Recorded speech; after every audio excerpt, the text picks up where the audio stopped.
향유를 부은 말이야.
나의 영과 몸과 마음을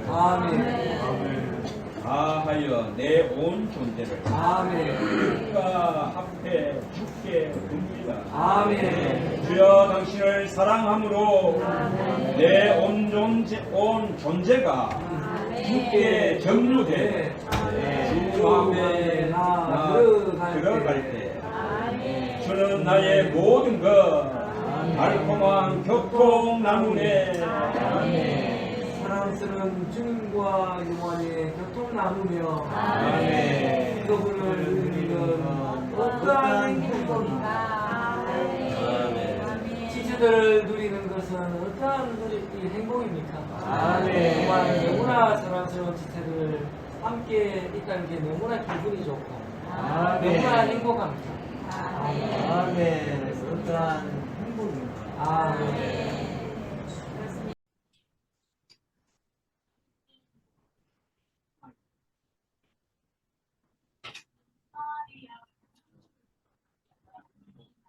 예수님의 의리. 지금 현재 우리 교회야.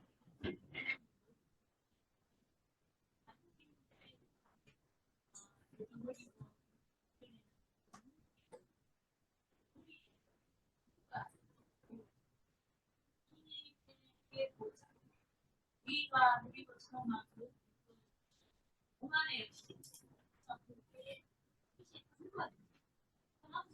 마리아가 지금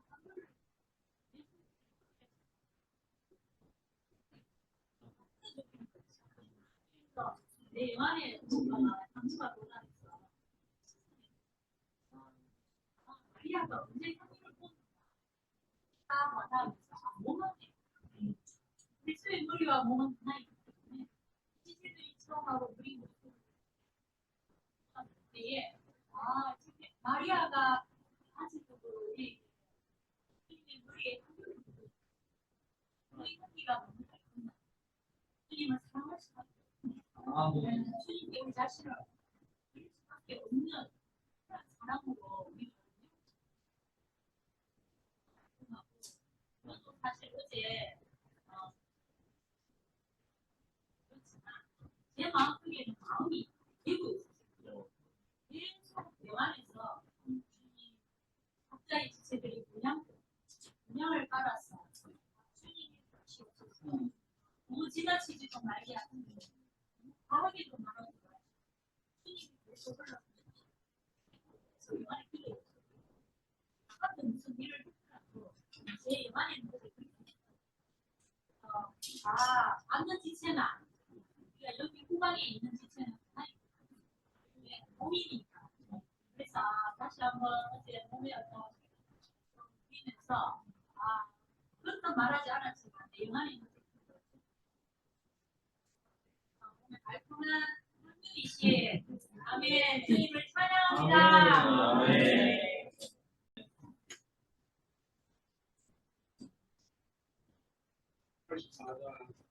이 찬송을 부를 때 몸의 지체를 정말 사랑하네.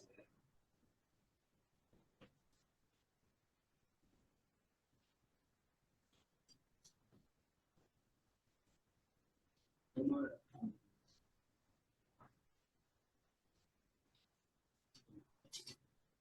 감동이 됐습니다.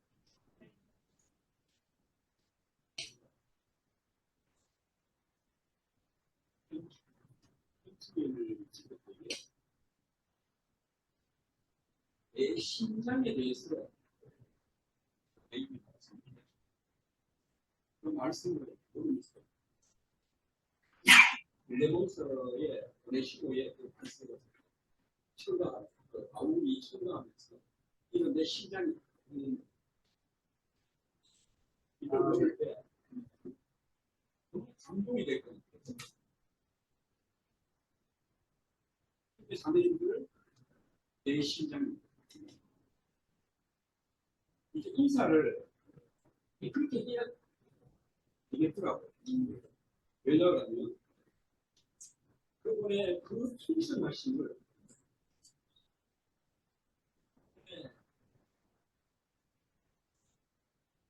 그 거룩하고 영광스러움의 그 어떠함을 표현하기 위해서는 내가 아무리 뛰어난 그 어떠한 위치에 있다 할지라도 뛰어난 기능을 가지고 있다 할지라도 아까 김성훈님이 말씀하신 대로 이번 주에 나온 그 말씀의 내용 가운데 잠시 뭔가 하고자 했을 때 뭔가 의무감이 있지 않습니까? 현재 자녀들 안에 우리도 의무감이 있지 않습니까? 이 정도는 내가 해야지. 체면이지. 나는 이 백향목의 궁전의 상황, 이 아버지의 신랄한 옷이 없는 뭔가 구비를 받은 것 같아요. 근데 우리도 생활하는 가운데서 뭔가 구비를 받기 때문에 목표가 설정되고 내가 이러한 어떤 것을 해야 되겠구나 하는 것을 우리 아버지께서는 용납하지 않는 것을 보았습니다. 내가 해야 되겠구나. 야, 너가 아니야. 네가 아니야. 내가 해야 돼. 그리고 오늘날 그리스도의 몸을 건축하는 그 부분에 있어서 무엇으로 건축하며 그분의 신성한 생명이 부활의 생명이 이 건축하는 겁니다. 그런데 우리의 가지고 있는 이 재수, 조그마하게 가지고 있는 이 기능, 사실 이것 때문에 문제가 되거든요.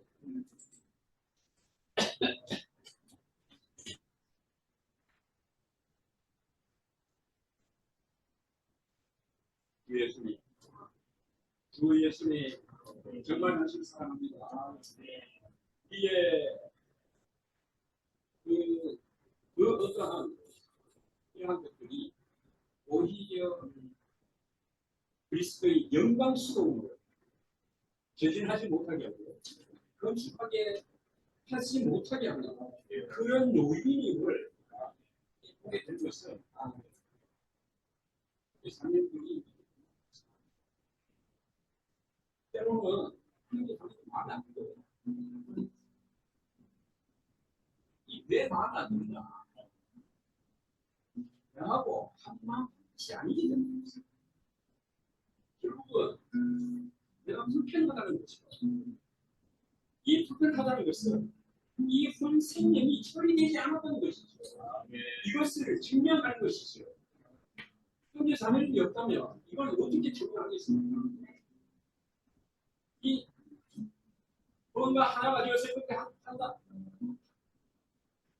것은 로봇들을 사주는 것 같습니다. 로봇들의 생명이 없지 않습니다. 유기적인 생명이 없지 않습니다. 이 가운데는 유기적인 생명이 없는 그 가운데는 하나님의 영광스러움을 나타낼 수 없는 것입니다. 그래서 때로는 시험 가운데서 볼 때 형제 자매들이 때로는 나에게 다른 유다들이었어요. 형제 자매들에게 내가 형제 자매들에게 다른 유다가 되었겠죠. 여전히 이러한 이상을 보게 하시면 감사합니다. 우리가 이러한 이상을 봄으로 인하여 우리 영광스러움에 동참할 수 있음을 찬양합니다.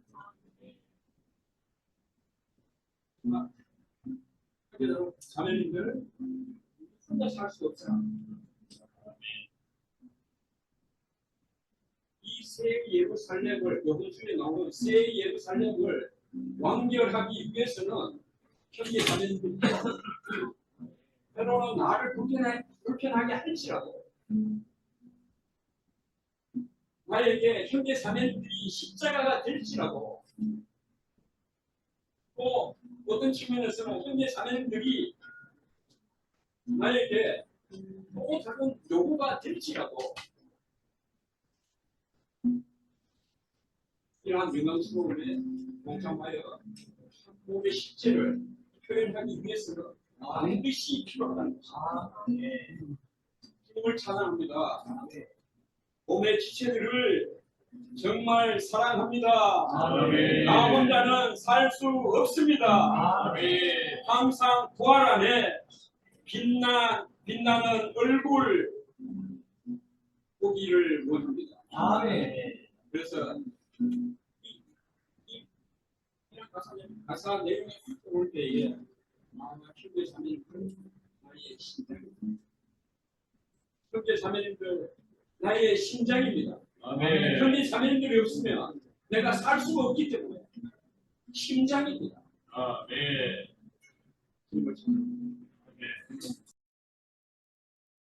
아멘. 정말 지체가 하나 된다는 것은 곧 하나님을 표현하는 것입니다. 그렇습니다. 고린도전서에서 말씀하셨고 로마서 8장에서 말씀하신 것은 우리가 다 그 영 안에서 하나 될 때 하나님을 신경에서는 아니지만 생명과 본성과 표현해서 하나 되게 하신다는 것을 확정하셨습니다. 주 예수님, 형제들이 그리스도 예수 안에서 그 영 안에서 하나 될 때 하나님이 표현되셨습니다. 하나님이 나타내 보여주셨습니다. 하나님이 확정하셨습니다. 아멘. 주님을 찬양합니다. 아멘.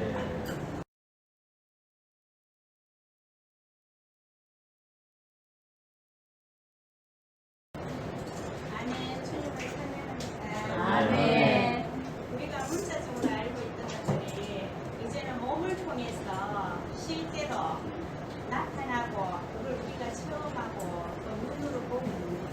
아멘. 이러한 것들은 주님 예비하신 것이고 그 때가 이심으로 우리에게 보여주신 것입니다. 아멘. 우리가 몸 안에 있다는 것이 얼마나 중요하고 귀한 것인지 또 주님께서 우리를 통해서 보여주셨습니다.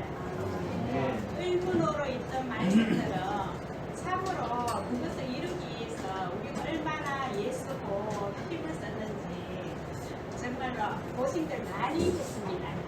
근데 이제 아버지 하나님께서 우리 안에 오셔서 우리가 하는 것이 아니고 이제 그분이 이루시는 것입니다. 우리 영은 이미 아들을 통해서 구원을 이루셨지만은 우리의 본생명은 이제 우리가 하는 것이 아니고 그분이 이제는 하실 때라는 것입니다. 또 우리의 본생명은 몸을 통해서 건축이 되는데 주님께서 오늘날 이 땅에 이 한 몸을 단체적인 몸을 얻기를 원하시고 계시는 것입니다. 그것을 이제 지금 이 분야에서 주님께서 보여주시고 그걸 또 실지하러 우리에게 체험하게 하시고 보게 하시고 우리를 통해서 이 우리의 혼생명을 통해서 그분이 나타나시게 되는 것입니다. 그분이 인기고 우리의 혼생명을 통해서 나타나게 되고 우리가 그분이 표현이 되고 이러한 것들이 이제는 점차 그분의 이제 건축 안에서 이제 조금씩 나타나게 되면은 나중에는 우리가 서로 그걸 인식하게 되고 그 기능을 주님께서 각마다 그 기능을 강화하여서 그 기능대로 나타나도록 이 몸을 활성화시킬 것입니다. 아멘. 우리는 그것을 바라보면서 날마다 우리의 창고에 있는 것은 서로 예수님이 처음에 이렇게 죽고 부활하셔서 성령을 받았을 때에 그때 초대교회에서 이제 많이 있는 사람들이 그 모든 재물을 꺼내서 없는 사람하고 나눌 때에 있는 것도 많이 가져간 사람도 남는 것이 없고 저기가 모르다 하는 건데 그때는 물질을 이야기했는데 지금은 이제 그걸 비춰볼 때에 우리의 이제 영 안에 있는 양식을 말하고 있는 것 같습니다. 우리 개인마다 다 양식들이 다 다릅니다. 어떤 사람은 넘치도록 풍성하고 어떤 사람은 좀 진작한데 그러나 이것은 다 필요 없는 것이죠. 여 몸 안에 가져올 때는 하나님께서 다 고르게 하시고 아멘. 내놔도 없어지지 않고 풍성하게 하시고 없는 자도 없지 않고 있는 자도 넘치지 않고 아멘. 하나님이 몸 안에서 고르게 하시는 겁니다. 할렐루야. 자매님 그 통해 주자면 어저께 몇몇 자매들하고 교통을 했어요. 근데 이 교통을 할 때 이 생명이 흘러나감이 장소가 바다 이편 저편에서 주향에 노래할 때 그처럼 주님이 이리 예배해 놓으신 각 지방에 생명을 갈구하는 지체들이 있다는 것입니다. 그런데 이 생명은 깊은 곳을 부른다고 했듯이 그 환경에 극한 환경이지만 생명을 흘러보내고 받지 못하지만 그래도 그 지체들은 그 생명의 흘러보냄을 볼 수가 있습니다. 상대가 받든지 안 받든지 우리 안에 있는 이 생명을 흘러보낼 때에 주님은 확장되는 것을 알게 되었습니다. 근데 이게 교통이 정말 우리가 지체들 얼굴을 마주보고 교통을 할 때에 우리가 춤으로 하는 거하고는 다르다는 거죠. 그래서 우리는 어쨌든 지체들을 만나야 되고 얼굴을 보고 만나야 되고 밥도 먹어야 되고 교통을 해야 되고 이런 상황에서 볼 때에 뭔가 주님이 건축하시는 하나님이 우리 안에서 계속 이렇게 건축해 나가는 것을 볼 수 아멘. 있습니다. 아멘. 그럴 때 정말 우리 안에서 힘이 있고 다만 자매님과 통째로 우리 존재를 열어서 우리가 뭘 하는 것이 아니라 그분이 우리 안에서 건축하실 수 있도록 우리 온 각 부분을 열어드린다는 것입니다. 열어드릴 때 주님은 우리 안에서 그분이 이제 확장되고 확대되어서 결국은 생명과 본성과 표현과 예망과 나타남에 있어서 우리는 하나님이 될 것입니다. 아멘. 그래서 이런 고통을 사모하고 지체들을 만나고 지체들을 향해서 정말 나의 생명 분량만큼 흘려 보낼 때에 여기는 건축이 있다는 것입니다. 할렐루야. 네. 아멘.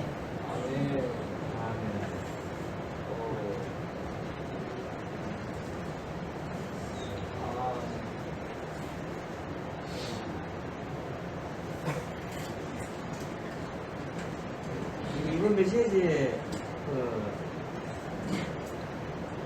중요한 점은 건축에 있어서 타고난 우리는 할 수 없고 주님이 모든 것을 하실 수 있음을 보여주고 있습니다.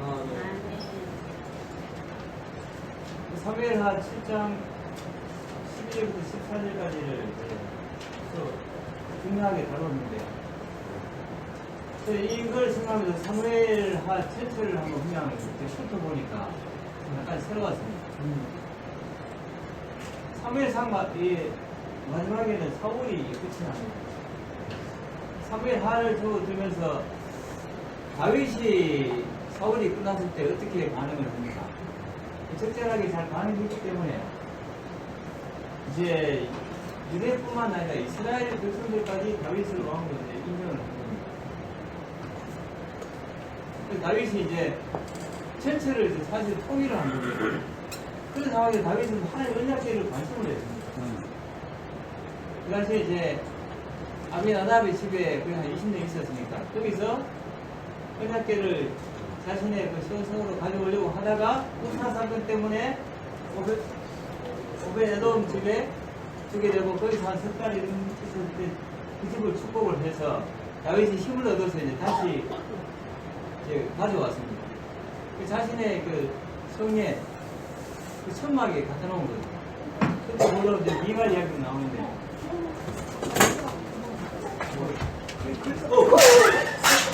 아니, 큰일 나는 건 아닙니다. 나 말고 좀 말고. 말고. 은혜가 넘치나 봅니다. 그래서 저희 그냥 이제 슬슬 가깝고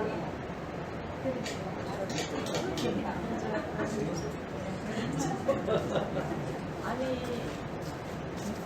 꼭 되잖아요. 성분이 그거는 수준을 분명하게 살짝 넣습니다. 그 장면에서 맞아. 다윗이 얘를 이제 자신의 성으로 이제 모시고 왔는데 아직 순방 안에 있으니까 자기가 받은 은혜를 생각했던 것 같아요. 나는 그냥 집에서 이제 아무도 인정되지 않는 막내 아들로서 양치기 하고 있었는데 하나님이 나를 택하려고 전체 이스라엘의 왕까지 세워놓은 건데 또 나의 이제 풍편을 보니까 백성복 풍편에 나는 살고 있는데 여호와 언약궤는 이제 천막에 도성이 있는가? 뭐 얼마나 자력합니까? 그게 주님을 사랑하고 추구하는 기업군의 그리스도인들의 마음이랍니다. 주님이 나를 이렇게 사랑하시고 이렇게 은혜를 주시고 여기까지 이끌어오셨는데 내가 가만히 있었었나? 가만히 있으면은 그런 마음이었던 걸 자우지. 그래서 하나님이 어떤 의미에서 그거를 이제 하나님 마음에 합한 거잖아요. 하나님 침을 관심 하니까. 근데 하나님은 그걸 이렇게 막으셨어요. 하나님이 그 반응이 네가 나를 위해서 집을 건축하겠느냐? 내가 언제 집을 누구한테 너의 집하에게 집을 건축해달라고 한 적이 있느냐? 내가 너를 위해서 집을 건축할 것이다. 이게 중점입니다. 우리가 이제 주님 위해서 뭐 할 마음을 갖고 있을 때 주님이 그렇게 말씀하신 거예요. 네가 나를 위해서 뭐 하는 거느냐? 내가 너를 위해서 뭘 할 것이다. 대신 너는 열린 그릇에 대해서 나에게 좀 열어달라. 그러면 내가 너 안에서 마음껏 일하겠다. 그 주님 자신을 우리 안으로 일에 넣어주겠다는 겁니다. 아멘. 그렇게 해야지 사람의 시인, 다윗의 시가 사람의 시인데 사람의 시, 사람의 아들이 우리가 하나님의 아들이 되는 겁니다. 그때 그속에서 우리 마음에 그분의 집을 만드시는 겁니다. 그때 그분이 우리의 집이고 우리가 그분의 집이 되는 겁니다. 그러니까 우리의 집이 먼저 생기면 하나님의 집이 자동으로 생기는 겁니다. 이거를 우리가 상호거사라고 하지 않습니까? 다윗이 그런 빛이 없었던 겁니다. 내가 주님에서 뭔가 해야 된다는 그런 관념이 그렇죠. 오청환에게 우리에게 표현해줬어요. 하나님이 자신 안에 일하도록 허락하지 않는 사람은 결코 하나님에 대해서 일할 수 없다. 그 다음부터는 이제 다윗의 존재가 어떤지를 하나님이 적나하게 드러내셨습니다. 다윗이 하나님에서 약간 이제 저지를 당한 후에 다윗은 그 주의를 신경했거든요. 더 대단하게 되었잖아요. 그런 가운데 바세바 사건이 11장에서 터진 겁니다. 바세바 사건 터지고 그 은퇴하러 가서 우리아 죽이고 우리아 죽인 걸 자연스럽게 하려고 했다가 용사들도 같이 죽고 그건 아마 그렇게 가담했던 요압이 막 양심이 많이 찢어질 거예요. 그래서 다윗은 뭐 전쟁하다가 사람 죽을 수도 있지 하면 그런 거 말했죠. 다윗이 아마 그게 속에는 피지 않았었거든요. 그래서 현대가 지적을 했을 때 다윗은 회개를 했습니다. 철저하게 회개를 했습니다. 그 가운데 집안에 많은 일이 생겼어요. 살인과 반응과 아들의 반역과 그런 일이 생겼어요. 근데 기묘한 거는 그 다윗이 죄를 범하고 회개하고 주님께 용서를 받을 그 결과가 건축자인 솔로몬이 태어났다는 거예요. 오늘 우리가 그렇습니다. 그 다음에 그게 끝이 아니지 않습니까? 또 그런 데까지 하고 다윗이 또 더 많은 나라를 팽겨냈어요. 그래서 이제 마지막 부분에 와서 다윗이 또 다른 죄가 생겼어요. 그 전에 이제 바세바를 범하면 유체라면 뒤에는 자아라고 했었는데 이스라엘 백성들 용사들을 계수하고 싶었어요. 나의 업적이 얼마나 대단한지 모르겠다. 그러니까 하나님이 시킨 게 아닙니다. 근데 요압은 말렸죠. 요압은 이제 느낌이 있었으니까. 그러니까 왕의 목소리가 너무 컸기 때문에 요압이 허수없이 계수를 했는데 승리 제칠 보면 28 빼버리고 미워가지고 그렇게 이제 보고를 했는데도 그 군사들이 어마어마했습니다. 이스라엘이 80만, 유다가 50만, 합이 130만. 근데 이스라엘 역사 가운데 그렇게 많은 군사가 있었는가 모르겠어요. 그분에 대해서 많은 백성들이 또 죽임 당했죠. 근데 기묘하게도 또 다윗은 그렇게 죄를 범했지만 회개하고 주님의 용서를 받은 후에 성전 특가 생긴 거예요. 그러니까 이걸 말하는 거는 우리가 많은 우여곡절을 겪는다는 거예요. 주님 위해서 할 마음이 있는 건 맞고, 그래도 우리 존재는 아니고, 주님은 우리 그 존재를 풀어내시고, 또 우리가 그걸 알고 철저히 회개한다면은 징계를 받겠지만, 지금 용서함을 받아서 거기서 솔로몬도 태어나고, 몸의 하나에서 건축의 일도 생긴다는 거예요. 할렐루야. 주님이 이 방면에서 더 열어주시고 합니다. 아멘.